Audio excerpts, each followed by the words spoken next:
भाई Zimbabwe series से और कुछ अचीव हुआ हो या ना हुआ हो, लेकिन इतना तो पता चल गया कि हमारा बिहार का लाला 24 कैरेट सोने जितना खरा है। बात तो सही है। इंग्लैंड सीरीज के 3 मैच में जब वैभव सूर्यवंशी फ्लॉप हुए थे, तब इस तरह की बहुत बातें हुई थी कि हमने वैभव को शक्तिमान समझा था, लेकिन वो गंगाधर निकल आए। सिर्फ आईपीएल के शेर हैं वो, जो फ्लैट विकेट पर मारेंगे, लेकिन जैसे क्वालिटी गेंदबाजी या फिर मुश्किल पिच मिलेगी वैभव सूर्यवंशी एक्सपोज हो जाएंगे, ऐसा बोला जा रहा था। अब जिम्बाब्वे कोई बहुत बड़ी ऑपोजिशन तो है नहीं, लेकिन यहां पर आईपीएल जैसी कंडीशन नहीं है, ये बात पक्की है। इसलिए सबकी निगाहें इस दौरे पर लगी हुई थी, क्योंकि यहां पर यह बात क्लियर थी कि टीम इंडिया के लिए ओपनिंग तीनों मैच में वैभव सूर्यवंशी ओपनिंग करेंगे, क्योंकि टीम इंडिया संजू को तो सीरीज पर लेकर गई नहीं थी। ऐसे में जब वैभव सूर्यवंशी को कॉन्फिडेंस मिला तो उन्होंने बिल्कुल वही करके दिखाया जो आईपीएल में किया करते थे। 3 मैच की सीरीज में वैभव सूर्यवंशी ने 2 हाफ सेंचुरी लगाई और एक इनिंग जो कि लोग उनकी फ्लॉप बता रहे हैं, उसमें भी उन्होंने 9 बॉल में 20 रन की बेहतरीन इंपैक्टफुल पारी खेली। वैभव सूर्यवंशी के बारे में जब लोग इंस्टा स्टोरी लगाते हैं तो अक्सर भोजपुरी का एक गाना शेयर करते हैं कि तू दबंगों के दबंग, जीत लेला हर जंग, सारी दुनिया में बात तोहरे बोल बाला हो, जिया जिया हो बिहार के लाला।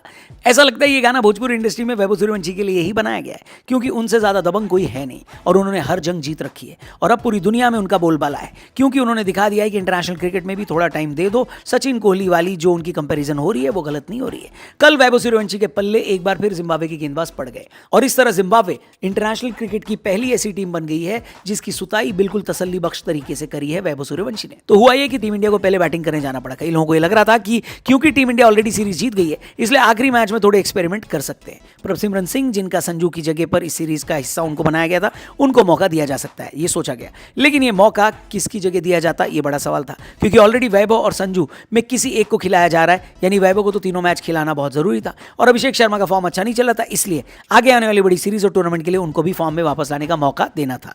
लेकिन अभिषेक भाई फॉर्म में वापस आना ही नहीं चाहते। लगातार 3 मैच में तीसरी बार अभिषेक शर्मा का विकेट मुजरबानी ने लिया। कई लोगों को यह लग रहा था कि ऑफ स्पिनर सिकंदर रजा अभिषेक शर्मा को परेशान करेंगे, लेकिन इस पूरी सीरीज में मुजरबानी आउट ऑफ सिलेबस आ गए और अभिषेक शर्मा का विकेट लेकर चले गए।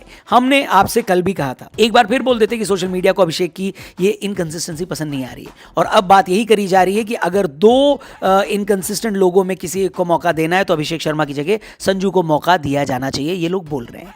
ब्रॉडकास्टर्स ने अभिषेक शर्मा को वैभव सूर्यवंशी के साथ जोड़ी बनाकर बेचने की बहुत कोशिश करी, लेकिन ऐसा लगता है कि आने वाले टाइम में ये जोड़ी संजू और सूर्यवंशी की होगी, क्योंकि वैभव भाई ने तो कोई कसर बाकी ही नहीं छोड़ी और ऐसा लग रहा था जैसे ये आदमी अलग ही पिच पर बल्लेबाजी कर रहा था। वैभव सूर्यवंशी की इतनी तारीफ इसलिए भी होनी चाहिए क्योंकि एक तरफ ईशान किशन और श्रेयस अय्यर जैसे बल्लेबाज 20 के लगभग गेंद खेलने के बावजूद 150 की स्ट्राइक रेट से रन बनाने में मुश्किल का सामना कर रहे थे। वहां वैभव भाई ने एक छोर पर अकेले खड़े होकर 49 बॉल में 81 रन बना दिए, जिसमें 4 छक्के और 8 चौके शामिल थे। ऐसा लग रहा था वो अपने इंटरनेशनल करियर की पहली सेंचुरी भी मार लेंगे, लेकिन एक बेहतरीन कैच ने उनसे यह मौका छीन लिया। लेकिन वैभव सूर्यवंशी की पारी की वजह से टीम इंडिया 192 बनाने में कामयाब होगी, जो कि आखिर में बहुत इंपॉर्टेंट साबित हुआ। टीम इंडिया ने बॉलिंग की डिपार्टमेंट में चेंज जरूर किया था और अशोक शर्मा को एक बार फिर मौका मिला, यानी 3 नए गेंदबाज टीम इंडिया के फास्ट बॉलिंग अटैक को लीड कर रहे थे। मयंक यादव, यश ठाकुर और अशोक शर्मा, और तीनों ने डिसअपॉइंट नहीं किया। पहले T20 मैच की तरह यहां भी जिम्बाब्वे का पहला विकेट पहले ही बॉल पर गिरा और यहां भी विकेट लेने वाले मयंक यादव ही थे। इस विकेट से जिम्बाब्वे वाले रिकवर नहीं हो पाए, उनको समझ ही नहीं आया कि रन बनाएं या विकेट बचाएं।